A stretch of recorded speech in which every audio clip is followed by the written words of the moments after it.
Integrantes do governo elevam o tom contra o atual nível da taxa básica de juros após a queda na chamada prévia do PIB. Em maio, o IBCBR, calculado pelo Banco Central, apontou um recuo de 2% na atividade econômica do Brasil.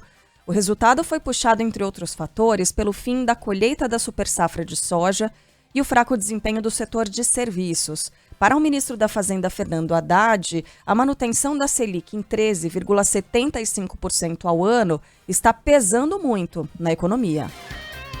Muito tempo, juro real muito elevado, nós estamos preocupados, estamos recebendo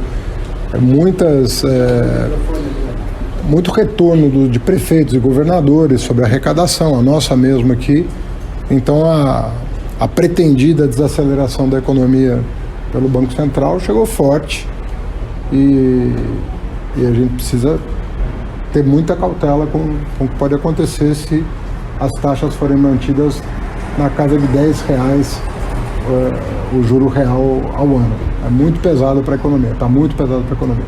A posição foi reforçada pelo presidente em exercício, Geraldo Alckmin, que voltou a defender a redução da taxa básica de juros.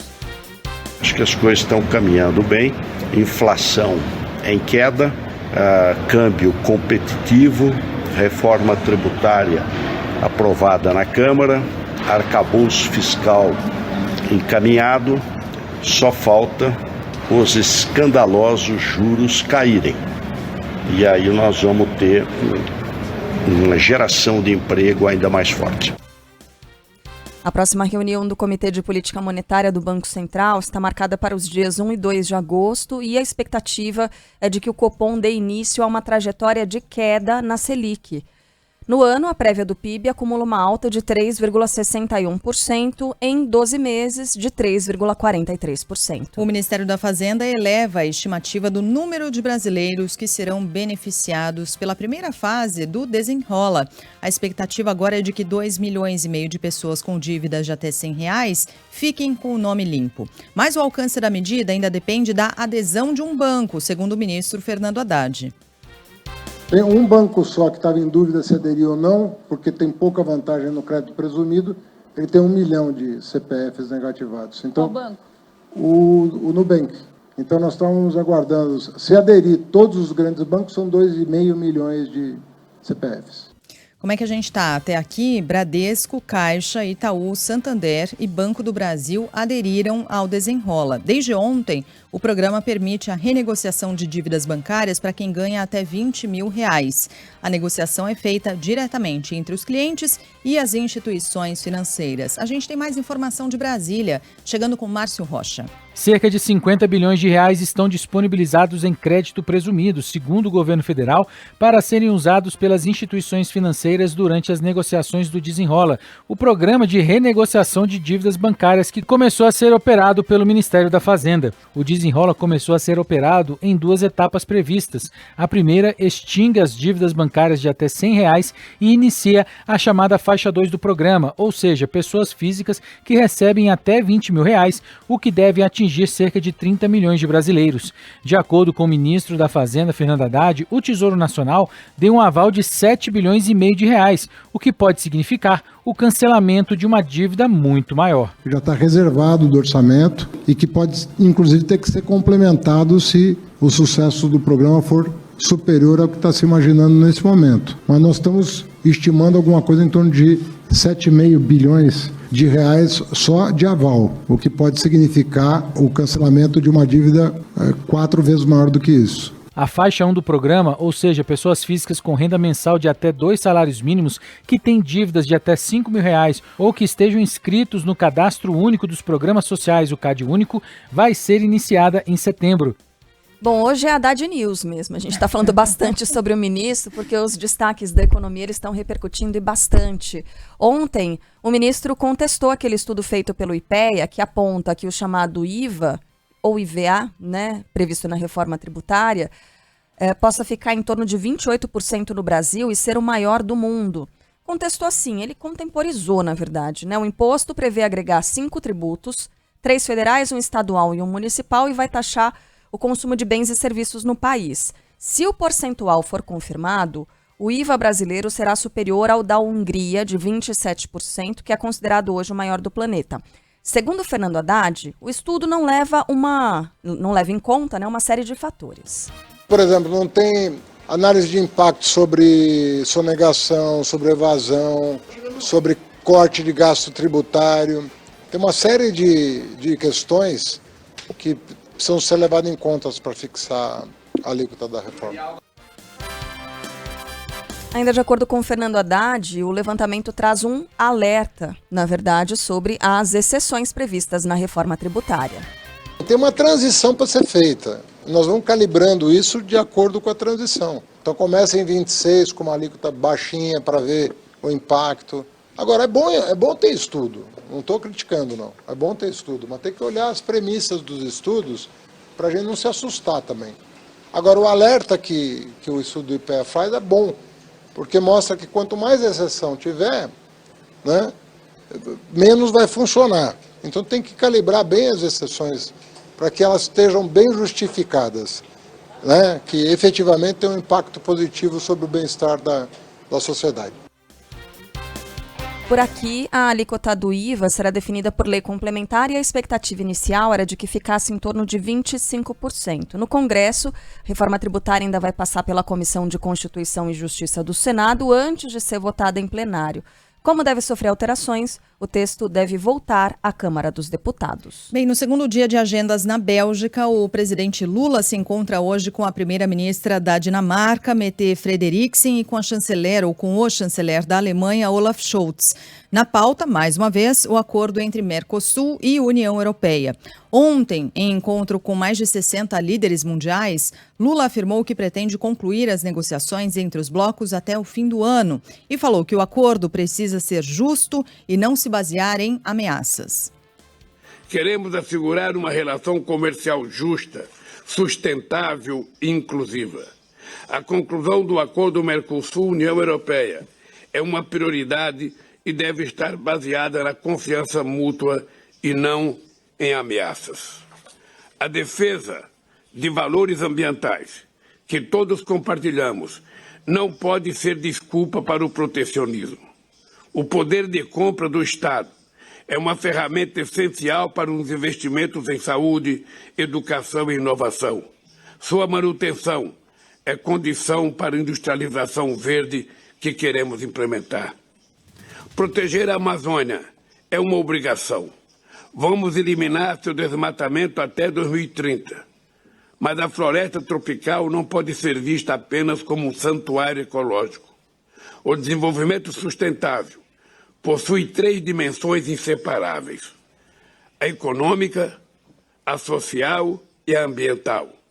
O mundo precisa se preocupar com o direito de viver bem dos habitantes da Amazônia. No fim do dia, Lula ainda se reuniu em Bruxelas com uma série de líderes globais e representantes da situação e da oposição venezuelana. Entre os que participaram do encontro, o presidente da França, Emmanuel Macron, da Colômbia, Gustavo Petro, e Alberto Fernandes, da Argentina. A reunião foi uma tentativa de abrir diálogo entre o ditador Nicolás Maduro e a oposição para que a Venezuela possa ter eleições livres em 2024. Algo interessante que apareceu no discurso do presidente Lula, Sheila, foi a questão da regulação do uso das plataformas digitais, sinal dos tempos, né? Quando é que isso apareceria em um encontro desse tamanho, um encontro internacional?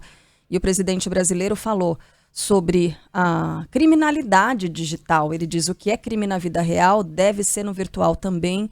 Isso deve ser perseguido em todo o planeta. E algo que ele levantou foi a questão da precarização no trabalho na tecnologia, destacando a necessidade da criação de empregos de qualidade, aliança digital entre os países. Então, sinal dos tempos. A gente não sabe quem é exatamente que escreve, né, esses discursos. É claro que tem muito das ideias do presidente da República, mas é toda uma equipe reunida ali que transcreve essas ideias. E nesse ponto é sinal de que essa equipe está muito antenada com o nosso tempo, né, e com as discussões que são necessárias nesse tempo novo. E uma discussão que não se restringe ao Brasil, pelo contrário, né? Uma discussão que a Europa tem, uma discussão que os Estados Unidos têm, alguns de maneira mais avançada, outros menos, mas é uma discussão mundial sobre a criminalização daquilo que acontece em ambiente virtual, de pessoas que se sentem livres para cometer crimes porque acham que lá estão protegidas da lei. E não, a lei vale para quem está fora do mundo virtual, precisa valer para quem comete o mesmo crime no ambiente virtual, né? A Isabela Mota entrou aqui para dizer que a gente tem esse trechinho separado, a gente tem esse vídeo do presidente brasileiro citando aqui essa necessidade da regulação das plataformas. A revolução digital traz inúmeras oportunidades com as novas gerações de transmissão de dados, com a internet das coisas, com a robótica e com as redes sociais. Populações antes isoladas têm agora a oportunidade de se conectar, de produzir conteúdo, de oferecer e consumir serviços. Mas há desafios importantes que requerem coordenação dos nossos países e de nossas regiões. É urgente regulamentarmos o uso das plataformas para combater ilícitos cibernéticos e a desinformação. O que é crime na vida real deve ser considerado crime no mundo digital. Aplicativos e plataformas não podem simplesmente abolir as leis trabalhistas pelas quais tantos lutamos. A precarização do trabalho precisa ser revertida.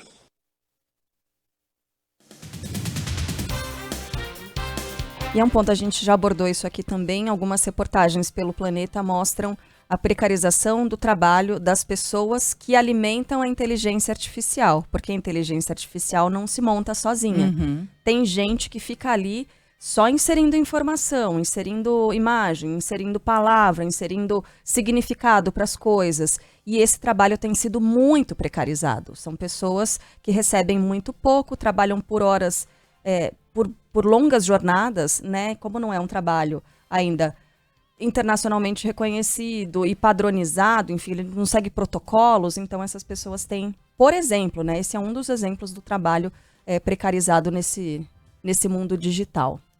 Bom, por falar em crimes cometidos em ambiente digital ou fora do ambiente digital, mas em especial por aquelas pessoas que se escondem por trás do argumento da liberdade de expressão e se valem desse argumento para cometer crimes, a Polícia Federal pede ajuda à Interpol para conseguir imagens do ataque ao ministro do Supremo, Alexandre de Moraes.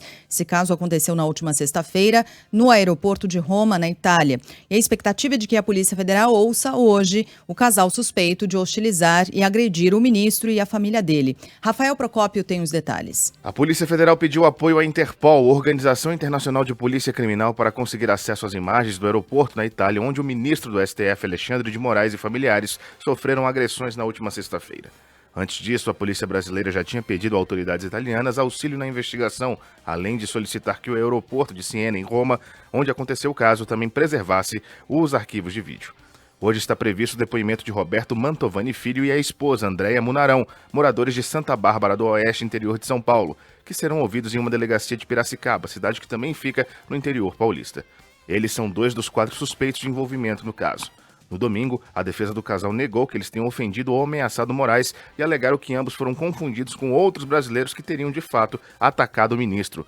Por causa do que chamaram de confusão interpretativa, houve um desentendimento verbal entre Andréia e 2 pessoas que acompanhavam Alexandre de Moraes, e que, com a discussão acalorada, Roberto precisou conter os ânimos de um jovem que teria ofendido a mulher. Eu estava comentando aqui com a Carla que ontem eu fiz um comentário em relação a este episódio, né? Falando sobre como uma parcela das pessoas perdeu a noção de civilidade, se comporta com selvageria, fazendo isso, hostilizando em ambiente público aquelas pessoas das quais ela discorda. E se escondendo, sim, por trás do argumento da liberdade de expressão. Então, eu discordo, eu ofendo publicamente, eu hostilizo, eu agrido, né, numa incitação ao ódio, numa prática de ódio terrível e que vai escalando. Então, se torna, sim, perigosa e, sim, pode ser encarada como crime. Né? Se a pessoa faz a denúncia, como nesse caso o próprio ministro Alexandre de Moraes fez, e veja, aqui não tem preferência política, não tem entendimento ideológico da coisa. Ontem mesmo eu dei o exemplo. Isso que eu condeno, que é esse tipo de prática de hostilizar, de agredir uma pessoa de quem você discorda, vale para Alexandre de Moraes, vale para o Flávio Bolsonaro, que sofreu uma hostilização dentro de um avião quando ele estava viajando. Além da falta de educação em si, a gente está falando de crimes cometidos. Pois bem, eu fiz esse comentário ontem falando, gente, vamos parar com isso, né? Essa proliferação do ódio não leva ninguém a lugar nenhum e tal. O primeiro comentário que eu recebi: sua boca é uma fossa, só sai M daí. Falei, exatamente. Temos aí um exemplo da falta de civilidade, como queríamos demonstrar, né? É isso. Precisa baixar um pouco essa poeira, porque também recebi muitas mensagens de pessoas falando, não, mas o Alexandre de Moraes fez isso e aquilo e precisamos reagir. Mas esse é o método? Um método cometendo crime, hostilizando, agredindo? E como eu disse, isso vai escalando para onde? Na agressão física? É um perigo, gente, é um perigo. Aliás, assunto sobre o qual a gente vai falar um pouco mais adiante com o Rodrigo Aidar, nesse retorno do Aidar aqui. A gente vai falar um pouco sobre esses crimes cometidos, né? Pegando esse episódio, mas extrapolando essa discussão, que é bem importante e é também muito do nosso tempo, né? A paz invadiu meu coração. De repente era cheio de paz, como se o vento de um tufão arrancasse meus pés do chão, onde eu já não enterro mais. Que obra-prima, né? É o que a gente precisa, de paz. A gente tem Gilberto Gil cantando e João Donato ao piano. Começa logo mais às 11 horas da manhã o velório do pianista, cantor e compositor João Donato, um dos grandes nomes da bossa nova, da MPB. O músico morreu ontem aos 88 anos no Rio de Janeiro. Luana Bernardes tem mais informações. Fala, Luana. Carla, João Donato, que estava internado na Casa de Saúde São José, no Maitá, na zona sul do Rio, com pneumonia. Ontem, familiares confirmaram a morte. O velório será realizado hoje, como você disse, no Teatro Municipal, no centro do Rio de Janeiro, aberto ao público. O músico que nasceu no Acre, trabalhou como arranjador de discos de Gal Costa e Gilberto Gil. Gil ontem que falou sobre o trabalho de Donato, trabalho genial, ele que misturava jazz e música latina. Gilberto Gil falou um pouquinho sobre a parceria dele com Donato na música A Paz.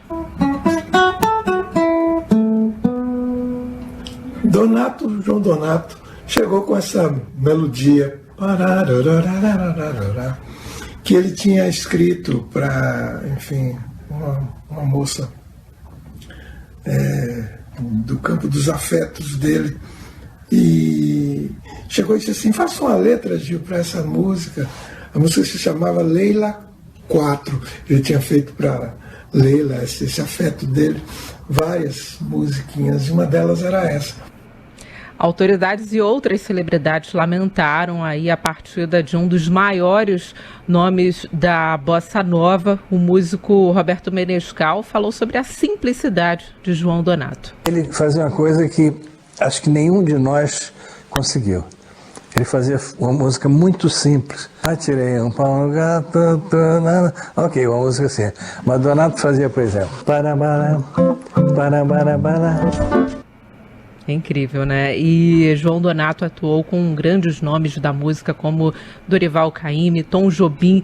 Entre os maiores sucessos do artista estão Até Quem Sabe e A Brisa do Mar. Vai deixar saudade. Obrigada, Luana, pelas informações. Mais detalhes aqui sobre as homenagens ao longo da programação da Band News. A Polícia Civil do Rio de Janeiro ouve novas testemunhas daquele caso absurdo da médica agredida por pai e filha dentro de um hospital na Zona Norte. A confusão teria provocado a morte de uma outra paciente que estava internada em estado grave. O Pedro Dobal conta as informações pra gente. Devem passar por audiência de custódia nesta terça-feira pai e filha que foram presos em flagrante após depredarem um hospital em Irajá, na zona norte do Rio. A única médica de plantão no Hospital Municipal Francisco da Silva Teles foi agredida com socos e pontapés enquanto trabalhava. A profissional ainda foi ameaçada dentro da delegacia, segundo a Polícia Civil. Durante a confusão, uma paciente de 82 anos morreu após sofrer uma parada cardiorrespiratória. Ela estava se recuperando de um infarto e tinha quadro de saúde gravíssimo. A filha dela, Elaine Marques, não tem dúvidas de que o susto provocado pela situação levou à morte da mãe. A gente é muito apaixonada pela minha mãe, ela estava se recuperando já lá, gente. Não deu para socorrer com susto. Eu tenho certeza que foi o susto que ela teve. Eu só quero justiça só. O quebra-quebra começou quando o homem que estava com corte no dedo foi informado que deveria aguardar, já que outros pacientes com quadros mais graves estavam sendo atendidos. Pai e filha vão responder por homicídio com dolo eventual, quando se assume o risco de matar. 60 pacientes para uma única médica de plantão atender, e um deles poderia ser tratado com um pedaço de esparadrapo, um band-aid. Não quis esperar, né, pelos outros pacientes, pelo atendimento de gente que estava literalmente morrendo na fila. Bom, vamos voltar para São Paulo para falar sobre a tal da Cracolândia. A gente evita, né, Sheila, considerar uma região da cidade, porque não pode, isso não pode acontecer. Essa classificação a uma região da cidade como Cracolândia não pode existir. Mas, infelizmente, é o que a gente tem visto. São 3 meses na região central, em algumas ruas da região central, e um crescimento nesses 3 meses, Lucas Josino, do número de pessoas que estão nesse fluxo, né, no chamado fluxo ali, nas cenas abertas de uso de crack. Bom dia para você. E um crescimento considerável, né, Carla? Bom dia para você também, para Sheila, para todos os nossos ouvintes. Quase 40% nesses 3 meses. O governo do estado e a prefeitura divulgam sempre o número de dependentes químicos que faz parte do chamado fluxo, né, o grupo de usuários de crack na região central da cidade de São Paulo. Esse número no mês de maio era de aproximadamente 800 pessoas e agora subiu para 1.100. Para ser exato, 38% de crescimento nesse período. Faz tempo que a gente não via um crescimento nesse período de 3 meses tão elevado como agora. São vários fatores que levaram a isso, segundo a própria prefeitura.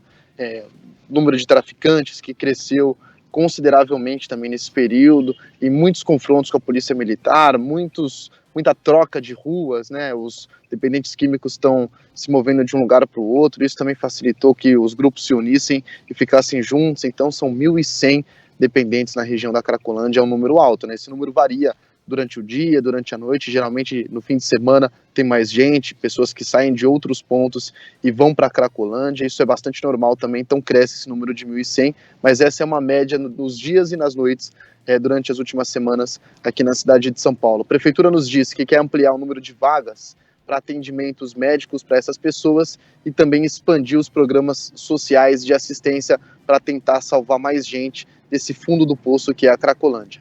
Carla e Sheila. Lucas, ontem nós falávamos por aqui sobre a possibilidade de esse fluxo ser transferido, ser encaminhado, né, pelos agentes de segurança até outro ponto da cidade onde menos pessoas circulem, né, pontos mais vazios da cidade de São Paulo. Você tem alguma novidade nesse sentido? Que ponto seria esse? Porque ontem nós estivemos apurando isso, né, Sheila? Inclusive com a Associação de Moradores de Campos Elíseos, que é um bairro bem afetado na região central da cidade. Prefeitura, por enquanto, não diz nada. Você tem alguma novidade nesse sentido? Esse endereço ainda é tratado com bastante...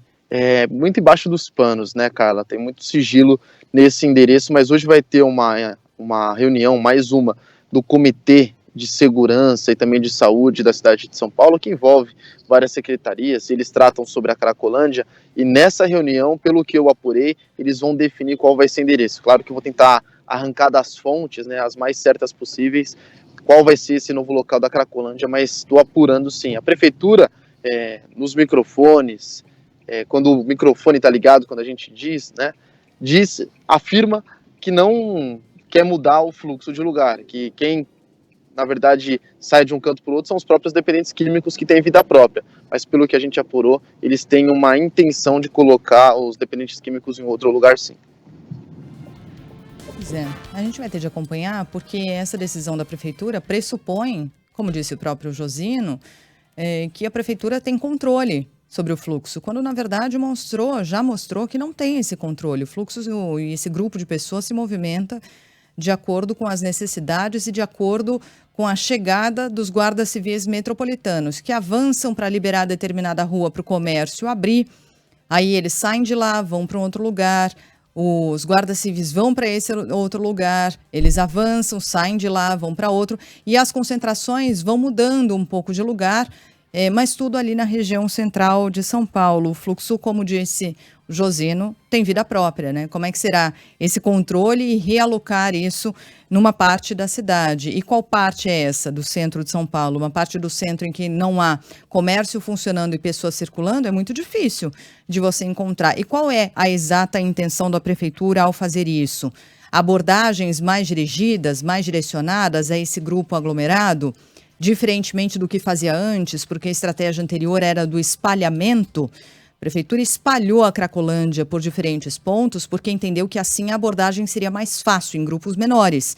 Agora, nos parece ser algo que vai na contramão, de aglomerar tudo de novo para fazer a abordagem a esses usuários de drogas e então conseguir direcioná-los para um tratamento. A gente vai ter de acompanhar, quem sabe hoje ainda teremos a divulgação de qual lugar vai ser esse. O Estevão, nosso ouvinte, bem rapidinho, viu, Josino, do Rio de Janeiro, ele diz, olha, parece ser algo óbvio, porque é que, em vez de combater os usuários de crack, não se combate o tráfico de drogas nessa região. É algo que, né, óbvio, que a gente sabe que deveria ser feito, mas por que será que não acontece, né? Enfim, fica a dúvida aqui. Lucas, bom trabalho para você, até mais. Obrigado para vocês também, uma ótima terça. Valeu, Josino. Bom, vamos para essa história aqui, que é a seguinte: o principal atleta brasileiro do tênis paralímpico tem a cadeira de rodas destruída durante um voo da Latam e não sabe como vai disputar 3 torneios na Europa. Daniel Alves Rodrigues decolou no sábado de Confins, em Belo Horizonte, com destino final em Genebra, na Suíça. Ele fez uma escala em Guarulhos, na Grande São Paulo.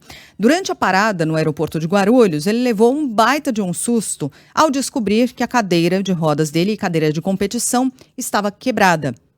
O atleta conta que inicialmente a Latam ofereceu uma compensação. Sabe de quanto? $60 pelo prejuízo. Esse equipamento custa mais de R$20 mil. Por quê? Porque é uma cadeira de rodas específica para competição. Depois de toda a repercussão do caso, a empresa se propôs a alugar uma outra cadeira ou consertar a peça que teria quebrado. A gente está até exibindo imagens do que aconteceu com a cadeira. Daniel Alves Rodrigues diz, no entanto, que o reparo não é possível e que não dá para usar qualquer tipo de cadeira nas competições. Essa cadeira, ela partiu, ela não tem conserto. Por quê? A cadeira de tênis é uma cadeira, ela é especial, é a cadeira toda feita sob medida, cada atleta tem a sua, toda a especificação conforme a sua deficiência. Então, uma solda, que é o que eles queriam pagar, não resolve o problema da cadeira, porque danificou toda a estrutura. Ai, gente, olha, aí o que acontece? Ele estreia hoje, no primeiro dos 3 torneios na Europa, e apesar de não ter conseguido treinar, porque essa é uma outra questão, não conseguiu treinar, Daniel Alves Rodrigues não cogita desistir da competição e deve, portanto, atuar com uma cadeira de rodas emprestada de algum colega. É um ano muito importante para mim, onde eu preciso pontuar que começa agora a classificação para os Jogos Paralímpicos de Paris do ano que vem, né? Então é importante poder entrar em quadra e tentar dar o melhor na pior forma do seu momento, daquilo que você tem, para tentar conseguir pontos, sabe? Pontuar de alguma forma. E aí tem uma outra coisa, né? A gente sabe como o espírito, como a mente do atleta é fundamental para o desempenho dele. Você passar por todo esse transtorno, toda essa angústia, já derruba o seu estado mental, a sua preparação psicológica para uma competição. Já atrapalhou completamente. Ainda que consiga uma outra cadeira de rodas, ainda que consiga com um amigo, ainda que a Latam faça o que for para conseguir uma cadeira, ele já perdeu os treinos e já perdeu todo o preparo mental para as competições. E isso, para um atleta, pode ser fatal para o desempenho dele. O Daniel Alves Rodrigues está atualmente na posição de número 21 na classificação mundial masculina de jogadores de tênis em cadeiras de rodas. E aí o que disse a Latam? Respondeu que lamenta os transtornos, disse que está em contato com o cliente para a resolução do caso. Vem cá, a gente sabe como essas companhias aéreas, e nesse caso foi a Latam, mas vale para quase todas, transportam as nossas mercadorias, nossas bagagens, nesse caso uma cadeira de rodas. É aquela coisa meio de qualquer jeito, joga para lá, joga para um lado. A gente vê às vezes quando os carrinhos estão transportando e joga a mala e não está nem aí. Quem nunca teve uma bagagem destruída? Né? A quantidade de casos que já aconteceram assim, e aí me vem a Latam e fala que lamenta o transtorno. Lamento eu, lamento o Daniel. Ele que lamenta a empresa, não tem que lamentar, a empresa tem que resolver. O consumidor brasileiro é muito, muito maltratado. E aí é só ver como as empresas, ou a média das empresas se comporta quando o cliente é lesado. Faz exatamente isso, lamenta o ocorrido. Não, quem lamenta é o cliente. Você que resolva. Não quero que você lamente. É típico da empresa que não entende, inclusive, a importância daqueles itens que ela mesmo transporta, né? Que entende as coisas de maneira tão curta quanto a verba que ela destina para repor essas perdas aí. Um valor padrão, sem entender a dimensão do que se trata esse caso aqui, né? É vergonhoso, vergonhoso. Falando sobre companhias aéreas e problemas nessas companhias, e agora falando de crimes, né? A Polícia Federal fazendo uma operação contra uma quadrilha. Lembra aquela quadrilha que trocou as malas das brasileiras presas por tráfico de drogas na Alemanha?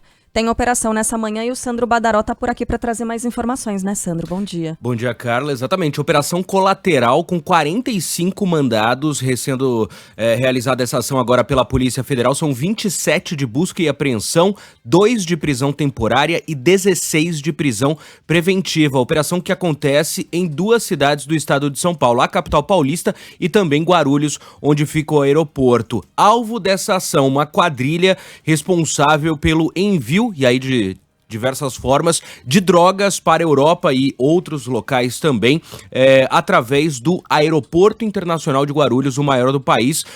Segundo a Polícia Federal, pelo menos 120 quilos de cocaína foram enviados para a Europa por essa quadrilha. E aí o caso que você citou, Carla, essa quadrilha seria a responsável pela troca das malas da Katina e da Giane. São as brasileiras que passaram quase 40 dias na cadeia na Alemanha. Ficou comprovado pelas investigações que as malas delas foram trocadas. Elas entraram, embarcaram, a gente falou bastante isso, mas vale o alerta pro ouvinte, embarcaram, tudo certo.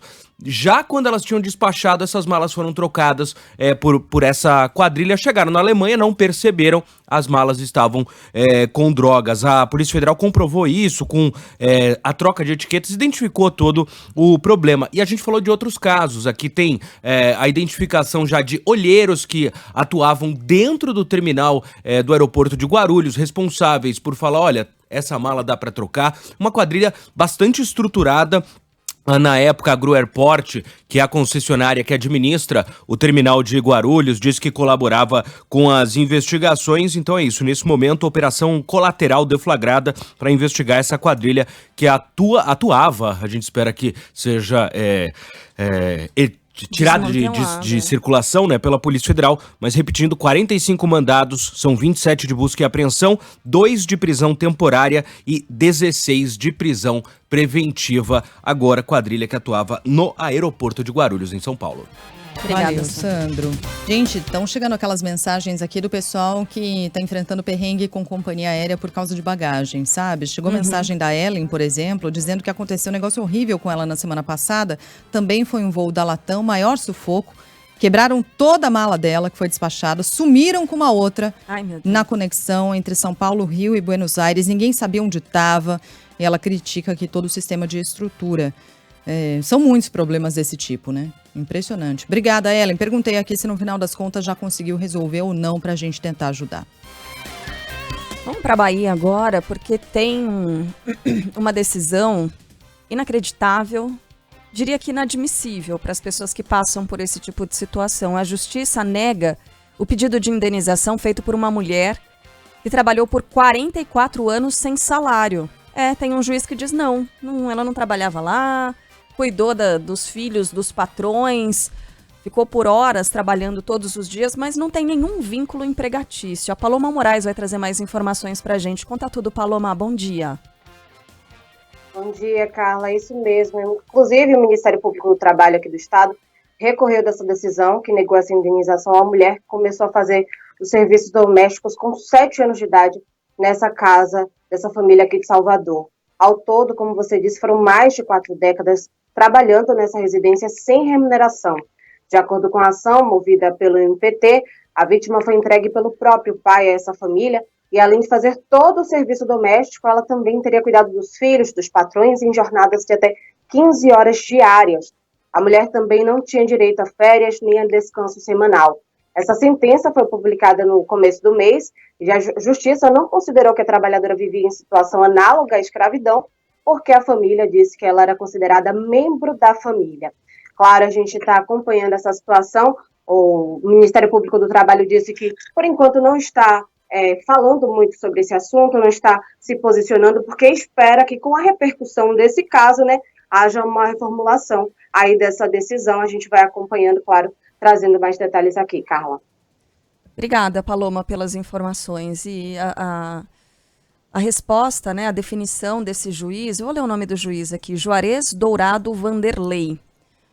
O juiz diz o seguinte na decisão dele, na sentença: em seu âmago, naquela casa, ela, né, a mulher, nunca encarnou a condição essencial de trabalhadora, mas de integrante da família que ali vivia, donde se infere que, sob o ponto de vista do direito, jamais houve trabalho e muito menos vínculo de emprego.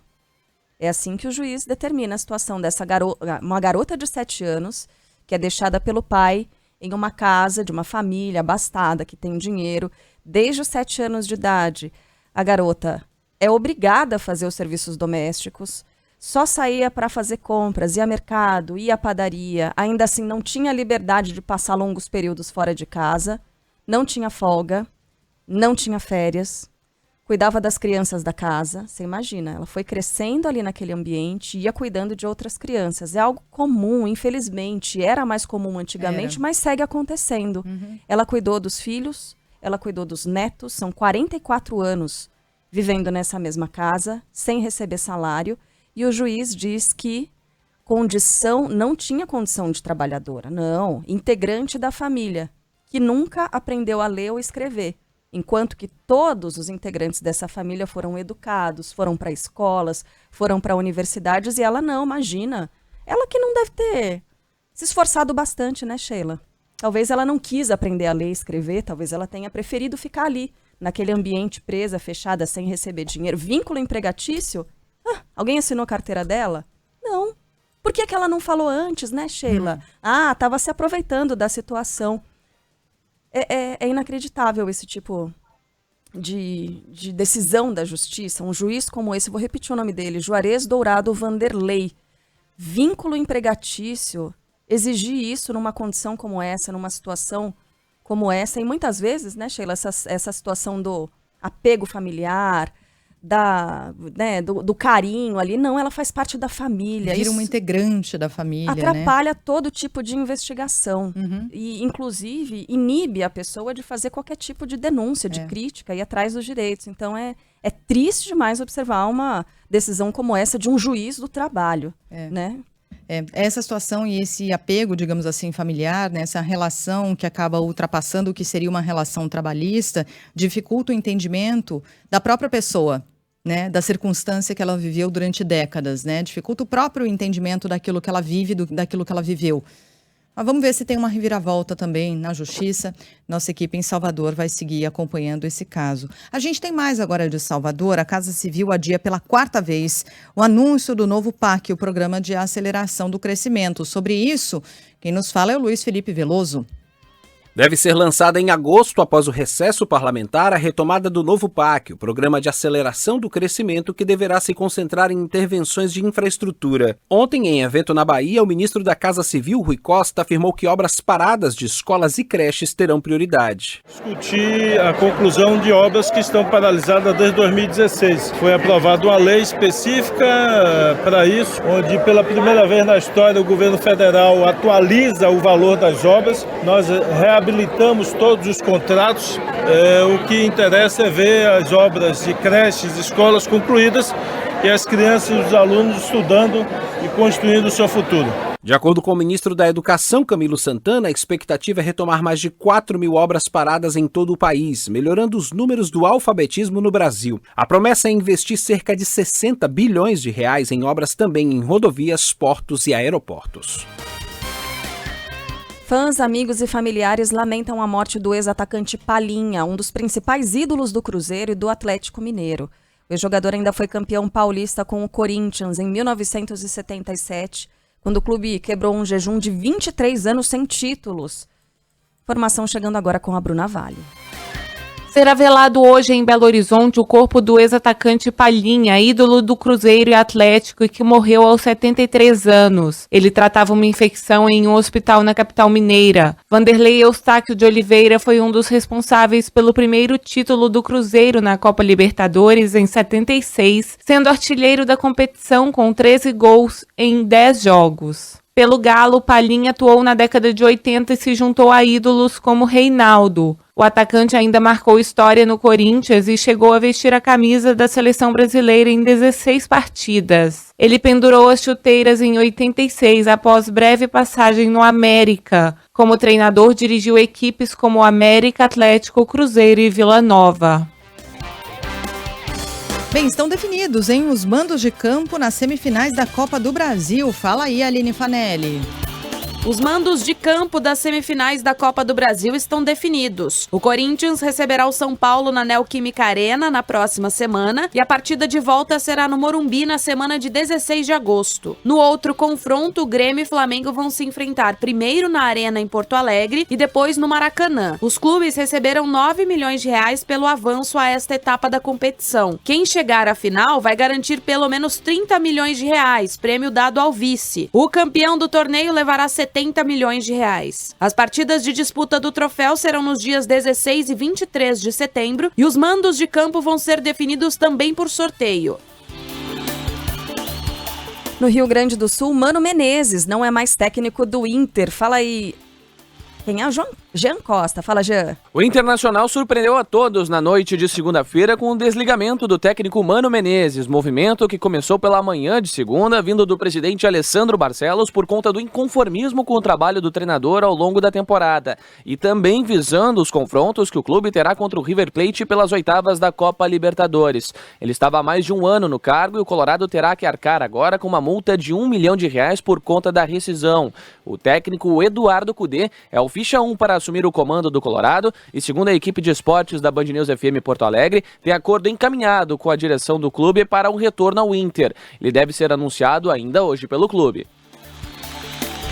Ontem, pelo Brasileirão, Goiás e Atlético Mineiro empataram em 0-0. Com o resultado, o Galo se manteve na 12ª posição da tabela e o Esmeraldino segue na zona da degola.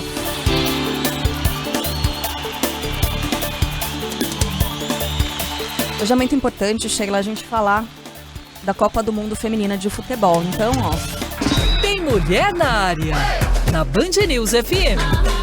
Oferecimento Visa, apoiando mulheres no esporte há mais de 20 anos. Escolha jogar com ela. Infelizmente não era a notícia que a gente queria trazer, mas é notícia de corte. Lesionada, a atacante Nicole é cortada da seleção feminina para disputa da Copa do Mundo. Fala aí, Sara Tavares. A atacante Nicole Heisler é cortada da seleção brasileira que vai disputar a Copa do Mundo Feminina de Futebol. Em comunicado divulgado hoje de madrugada, a CBF informou que a atleta sofreu uma entorse no tornozelo esquerdo durante o jogo-treino desta terça-feira na Austrália e não vai conseguir se recuperar a tempo do Mundial. Nicole tem 23 anos e atua no Benfica de Portugal. Para a vaga dela, a técnica Pia Sundhage convocou a meia Angelina, que vai disputar a primeira Copa do Mundo da carreira. A jogadora era uma das suplentes que já estava com a equipe no período de treinamentos na Austrália.